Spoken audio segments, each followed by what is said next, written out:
What's going on, everybody? Josh Engleman for Awesemo.com, and I am back with my DraftKings Week 15 contenders, my favorites, my top 5 plays at quarterback, running back, wide receiver, and tight end. Now be sure to hit that like button, subscribe to the channel, and hit the notification bell so you know when this and all of our other content goes live.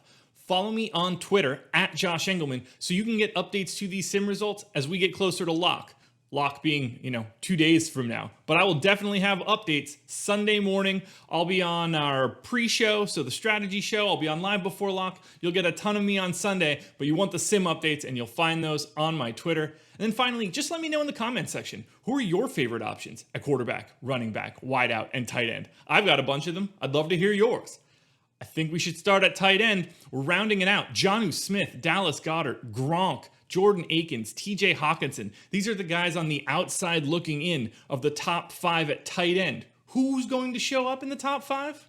It's time to find out. Number 5, I'm going to Logan Thomas, saving some money, 4K, projected for just shy of 10 fantasy points. Taking on the Seahawks, pass defense hasn't been very good. This is a game that matters a ton for Washington. Look, you're not expecting monstrous output here. This is a great spot if you're looking to just save some money at tight end and hope you can buy a touchdown. That's what you're looking for on a 4K tight end. And that's enough to make Logan Thomas be in the optimal 7.4% of the time. That makes him one of the 5 best tight ends on the slate. There are guys that you can pay up for that are going to have performances that are looking a lot more like a wide receiver. Logan Thomas isn't going to be one of them, but at 4K, that's not necessarily what you need. Unfortunately for Logan Thomas, though, 3,300 for Hayden Hurst is enough to put him in the number 4 spot. 9.4 fantasy point projection, taken on Tampa Bay. They're underdogs, but it's a 50-point game total. The problem here is just a really difficult defensive matchup. But again, 3,300, you're not outlaying so much money in your lineup that it's a huge problem. If Hayden Hurst gets in the end zone, you're gravy. 7.6% of the time, that's enough for him to be in the optimal lineup. You're not getting monster scores, but you are getting solid value for the price tag. But we're still not done with value. At flat 3K, Cole Kmet, 9.2 fantasy point projection. Bears taking on Minnesota in Minnesota, so you get the benefit of being in the dome. 46-point total. Vikings defense is passable, 20th against the run, 12th against the pass. Again, you're not getting these monster days, but this is where you can save some money, pay up at other positions where guys can truly go bonkers. But this is different. Cole Kmet at 3K is super cheap. He's got a little bit more upside than you would normally see from a 3K guy. That's why you see him taking that little bit of a leap up. He's on a different tier than Hayden Hurst and Logan Thomas. 9.8% of the time showing up in the optimal lineup. Now, the next 2 guys are much more pass catchers, but Cole Kmet, don't sleep on him. He looks fantastic as a value option. Now we take our first big leap up. Number 2, Mark Andrews, 5,500, projected for 14.3 fantasy points. Baltimore taking on an absolutely terrible Jacksonville team, 31st against the pass. They're almost 2 touchdown favorites, 48-point game total, and you can get monster days out of Mark Andrews. He goes for north of 30 fantasy points 4% of the time. You're not getting that out of the Cole Kmet, Hayden Hurst, Logan Thomas tier. That's enough to put Andrews in the optimal, just shy of 13% of the time, way more than Cole Kmet. We're clearly on a different tier. I love Mark Andrews, but he's not number 1. As if there was any doubt, $8,000 number 1, Travis Kelce, projected for 19.5 fantasy points. That's just ludicrous. That's so many fantasy points for a tight end, but you're paying for it too. Taking on the Saints, 3-point favorites in New Orleans, so the game should be fantastic. You get to play indoors, north of 50-point game total. It's a tough defensive matchup, though. Saints D has been amazing. 1st against the run, 4th against the pass, but Travis Kelce transcends defense. 14.6% of the time, he's going for north of 30 fantasy points. 13.6% of the time, he's showing up in the optimal lineup. You know what you're getting when you pay for Travis Kelce. You're hoping for 10 for 102 TDs. Truly ridiculous tight end numbers. If you get that, you're going to need him. I like paying up for him. I never mind rostering Travis Kelce along with Pat Mahomes. That's obvious. But it is a difficult matchup, so be aware of that when you're going in. You can get very different lineup constructions if you're going to Travis Kelce at tight end, or if you're going to that number 3 guy, if you're going to Cole Kmet and saving $5,000. The entire lineup will change, but if you only have spots for just one, it's got to be Travis Kelce. Now, as we transition to the wide receivers, I want to point something out. Adam Thielen is 10th out of my top 10, obviously, at 11% odds of being in the optimal lineup. The guy that's in first is at 14%. The gap right now between 1 and 10 is 3% odds of being in the optimal. This is as flat as I've seen it all season. You can make a case for anybody in this top 10. There's probably a few guys below the top 10 that you could even push up pretty high if you want. I can't argue with you here. This is where the numbers are right now. Pay close attention to where they go as we get closer to lock, because wide receiver is super difficult this week. So just rounding out the bottom of that top 10, Thielen, Jacoby Myers, Calvin Ridley, Cooper Kupp, Tyreek Hill at number 6, and now we move to number 5. Number 5 will be Allen Robinson, 7,400, 17.5 fantasy point projection in Minnesota, which I love. 46-point game total looks pretty good. You're not worried about Minnesota's defense. I've already mentioned Cole Kmet, but I prefer Allen Robinson by a little bit. Can go for a big day, north of 30 fantasy points almost 15% of the time. Shows up in the optimal 13% of the time. You know what you're getting with Allen Robinson. The spot looks fine, and honestly, I like the idea of being able to get him inside of the dome. Number 4, we're paying 7,200 for Michael Thomas, projected for 18.3 fantasy points. It's KC. I mean, they're going to need Michael Thomas to be involved if they want to try to keep up with this Chiefs offense. 51.5-point game total. Chiefs D, not great against the run, solid against the pass. It's Michael Thomas, however. I mean, he's one of the best wide receivers in football. I don't mind going here. 14.7% of the time, he's going for north of 30 fantasy points. I think he's going to need to be more involved than he's been over the past few weeks. 13% of the time, he's in the optimal. That is tied with Allen Robinson. He could have just as easily been 5th. There's no distinction between the two. You're just paying up for quality, and I'm happy to pay up for Michael Thomas's name. Now, coming in at number 3, you get to save a little bit of salary. 6,600 for Terry McLaurin. 16.7 fantasy point projection. They're playing Seattle, slight underdog, so you're expecting Washington to have to throw the ball most of the game. You're hoping that it's Alex Smith. It could possibly be Dwayne Haskins, which is a little scary, but 44-point game total, not ideal. Seattle's pass defense is really what you're looking for. 25th in passing DVOA from Football Outsiders. 14.6% of the time, he's going north of 30. Those are the days that you're trying to find. You're trying to catch the 25-plus game out of, I don't know, we'll probably see 1 or 2 out of this top 10. These are the guys that you're trying to nail. I think Terry McLaurin is just as likely as anybody to hit that mark. 13.3% of the time, that puts him in the optimal lineup, slightly ahead of Michael Thomas, slightly ahead of Allen Robinson, but not enough to get to that number 1 or number 2 spot. This one shouldn't be too surprising. Number 2, DeAndre Hopkins, 7,900, projected for just shy of 20 fantasy points. Taking on Philly, they're big favorites, almost a 50-point game total. Philly's defense, not very good. 13th against the run, which doesn't matter. 22nd against the pass, however. You're looking for the monster out of Hopkins. 21.4% of the time, Hopkins can go for north of 30 fantasy points. That'll make him a must-have. That is a monster day. Not a lot of guys that can put up that kind of line, but Hopkins is clearly one of them.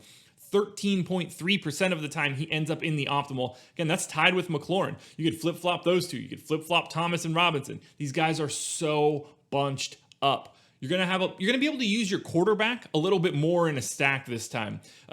Normally, I'm looking at wide receivers to drive my quarterback ownership, but because everybody is so packed together, price at quarterback is going to make those fluctuations even more important. So right now, spoiler alert, I kind of like DeAndre Hopkins quarterback this week. I wonder who that's going to be. But he is number 2. That's not number 1. Number 1 is the big man, A.J. Brown, 7,600, projected for 18.4 fantasy points. This is the spot this week. 12-point favorites, 51.5-point game total. The number 30 ranked pass defense, he has an opportunity to go ballistic here.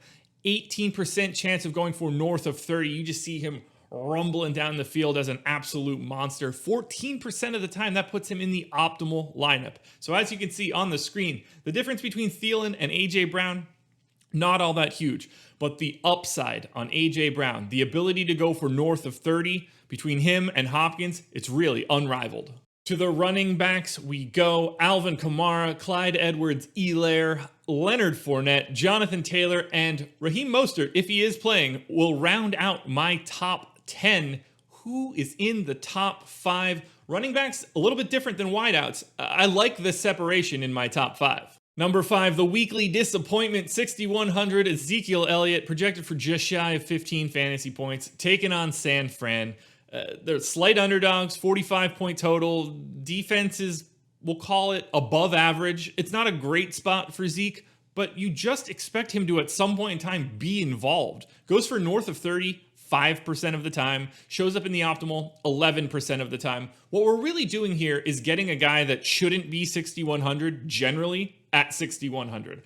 I like trying to buy low on guys like Ezekiel Elliott. It hasn't worked so far because he hasn't been very good, but I'm hoping week 15 could shed some new light on Zeke, and that's why he's number 5, 6,100. You don't find that every week for guys with his talent. Now, if you're looking for someone to tote the rock this week, number 4, 6,600, that would be Cam Akers, projected for 16.7 fantasy points, taking on the Jets, 17.5-point favorites. God, the Jets are so bad. 44-point game total, which means most of those points are actually allocated to the Rams. Jets D actually 8th against the run, but they're going to be up against it from a volume perspective. The amount of carries that Akers gets here are basically limitless. The Rams should smack the Jets. The Jets aren't very good at really anything. You're not expecting the crazy day out of Akers. 8% of the time he goes for north of 30, but the floor here is as high as it gets. You're expecting the Rams to be out in front for most of this game, and you're expecting them to lean on Akers as the game goes on. So, Cam Akers, number 4. Number 3, we're going to James Robinson. This one's a tricky one. 7,100, projected for 17 fantasy points, but at Baltimore. Monstrous underdogs, 13-point dogs, 48-point total, and a basically top 10 defense on both sides, running and passing. But Robinson is involved in everything the Jags do. He's basically the only guy that's involved in everything that the Jags do. If they happen to keep the game close, he's certainly going to be around. If they're trying to pass, he's at least going to be a threat out of the backfield. 10% of the time he can go for north of 30. 13% of the time he's going to be in the optimal lineup. I know the $7,100 price tag feels a little high given the matchup.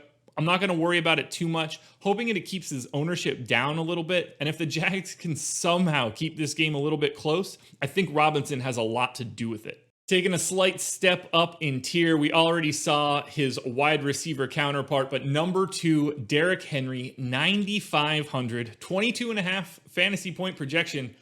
All right, buckle up, guys. Taking on the Lions, 12-point favorites. So you're expecting a lot of running, particularly in the second half. Gee, I wonder who does that the best in the league. 51.5-point game total, so we're certainly expecting points. This is the 26th ranked run defense and the 30th ranked pass defense. They're not really stopping anybody, and they're certainly not going to be stopping Derrick Henry. He goes for north of 30 fantasy points almost 25% of the time. That is bonkers. We took that step up. He's a full tier ahead of James Robinson. 15% of the time he's showing up in the optimal. You're not going to find many spots in the season better than what Derrick Henry is about to get against the Lions this Sunday. Unless you go to my number 1 guy, Dalvin Cook, 9K, projected for 22.6 fantasy points. Vikings taking on the Bears. This game script fits really well for Cook just because of how he's involved in the passing game. They're slight favorites. They don't have to worry about weather. Close to a 50-point game total. It's a tough defensive matchup against the Bears, but Cook sort of doesn't matter for Dalvin Cook what the matchup looks like. He's going for north of 30 in a similar way from Derrick Henry. You do save a couple $100. 16% of the time that puts him in the optimal lineup. I like getting that savings. Every little bit helps. These guys look really, really similar. I have no problem going to Cook or to Henry. Pay attention to their ownership as we get closer to lock. If either one of them gets wildly different than the other, I probably just prefer the other one in large field GPPs, but they are very clearly the top 2 running back options on the slate. Now, before we finish it off with the quarterbacks, one last time, hit that like button. Don't hit your microphone while you do this. Subscribe to the channel and hit the notification bell. You know I love the likes, but we love the subs as well. We want to get to 50,000 if we can. Let me know in the comments who you like at quarterback, running back, wideout, and tight end, but the big one. Follow me on Twitter at Josh Engleman. If you don't do that, you can't get the updates to these sim results. If you can't get the updates to the sim results, what's the point of it all? That's the best thing. Getting updated information on Sunday mornings. It's like a Christmas present, but it's coming early because it'll be this Sunday instead of the middle of the week next week. Man, Christmas is coming fast. Anyway, you guys don't care about my thoughts on Christmas. All you care about is my top 5 quarterbacks. But we've got Cam Newton at number 10, Phillip Rivers at 9, Deshaun Watson at 8, Jalen Hurts at number 7, and Tom Brady coming in at number 6. 5 more to go. Who will be the top 5 quarterbacks? The final 5 guys we mentioned, my favorites. It's time, guys. Number 5, Taysom Hill, 6K, 21.6 fantasy point projection. It's the Chiefs. I'm really intrigued by their poor run defense. 30th in run DVOA. That's monstrous for Taysom Hill. The reason you go to someone like Hill, 1, you're saving some salary, and 2, rushing touchdowns are massive. If he can accrue a rushing touchdown or maybe 2, that is going to be huge. You could run Taysom Hill naked. That'll allow you to pay up for better receiving threats if that needs to put you in the Cook-Henry tier at running back, or if you want to get to Hopkins or Kelsey at tight end. Taysom Hill helps you get there. Obviously, like the run back with Travis Kelsey. Maybe going to be doing that a little bit this weekend. Goes for north of 30 fantasy points 17% of the time. Again, the spread's not going to be huge. He's in the optimal about 7% of the time. It doesn't get too crazy at quarterback, but I really like saving some money with Taysom Hill. Or you could switch sidelines, pay another $1,900, get 24.9 fantasy points out of Pat Mahomes. This one's tough. You're expecting Mahomes to be slinging it, 50-point game total. Really difficult defensive matchup. The question is, do you care about defense if you're rostering Pat Mahomes? My guess is probably no. He's the best quarterback in the league. I don't think it's particularly close. And whether it's a tough defensive matchup or not, I get Pat Mahomes inside throwing bombs to the best offense in football. So happy to pay up. It's going to require you to pay down in some other spots. Running back might get a little ugly. The bottom of wideout might get a little ugly, but I love going to Mahomes. I love stacking him up with Tyreek Hill. I love stacking him up with Travis Kelsey. It's an expensive stack, but it's certainly worth it. All right, the floor here just seems incredibly high. Number 3, Lamar Jackson, 7,500, projected for just under 26 fantasy points. Jacksonville, terrible. 13-point dogs. Jacksonville's a 13-point dog. The Ravens are clearly not underdogs to the Jaguars. That would be ludicrous. 48-point game total. Jags aren't stopping anybody, and Lamar is as dynamic as it comes. Has that rushing upside. You could even see him slinging a couple TDs to, I believe he was my number 2 tight end, but trying to go off of memory as I'm just rambling here. Goes for north of 30 fantasy points, 31% of the time. He basically can't bust unless he gets injured. Oh man, I'm going to pay for that one. Nobody clip that if that happens, by the way. 8% of the time he's in the optimal. I like paying up for Lamar here. I like paying up for Lamar a little bit more than Mahomes just because I don't see a scenario where Lamar Jackson can fail. You're not going to see this every day, but number 2, Jared Goff, 6,300, but you can go to number 2 when you get to face the Jets, the 32nd ranked pass defense. That is dead last in the league. They are monster favorites. You just have to hope that Jared Goff throws touchdown passes in the first half, because I don't assume this game is all that close in the second half. Goes for north of 30 fantasy points 20% of the time. What you're getting here is salary savings. $300 more expensive than Taysom Hill, but I mean, the possibility for Goff to have, 4 passing touchdowns in the first half is not 0 for the first time in a while. I love this spot. I love anybody against the Jets. I assume most people do. It's a really nice spot to grab some Jared Goff. But he's not number 1. Because at number 1, it's the best combination of upside, price, rushing, passing. 7K, Kyler Murray, 24.2 fantasy point projection, taking on Philly. They're 6.5-point favorites, just shy of a 50-point game total. Philly D is average at best, a little bit below average against the pass. You can get everything out of Kyler. Looking a little bit healthier as well. 28% chance of going for north of 30. 8.6% chance of being in the optimal lineup. Puts him in the top spot. Love pairing him up with Hopkins, clearly. Not a ton of run back options for Philly, unfortunately, but you don't really need it. It's not necessary. Kyler is just clearly the best combination of upside and price at quarterback on this DraftKings slate for Week 15. Alrighty, folks, that will do it. Those are my NFL DFS contenders for Week 15. My favorites, my top 5 at all of the positions, except for defense, because I couldn't do that if I wanted to. Thank you guys for watching. Best of luck this Sunday. We're going to have a couple more versions of this video coming out, including an abbreviated top 5 for the 2-gamer tomorrow, so keep your eyes peeled. Tomorrow being Saturday, by the way. This is going to be all mixed up now, but it's fine. watch this video, watch the FanDuel version of this video, watch the version for the Saturday 2-gamer, and then start watching them for next week because we're going to have content for games on Friday and Saturday and Sunday as well. Tons of NFL content still to come, plus the NBA coming. It's a great time to be watching Awesemo.com content. Subscribe to this YouTube channel. You don't want to miss it.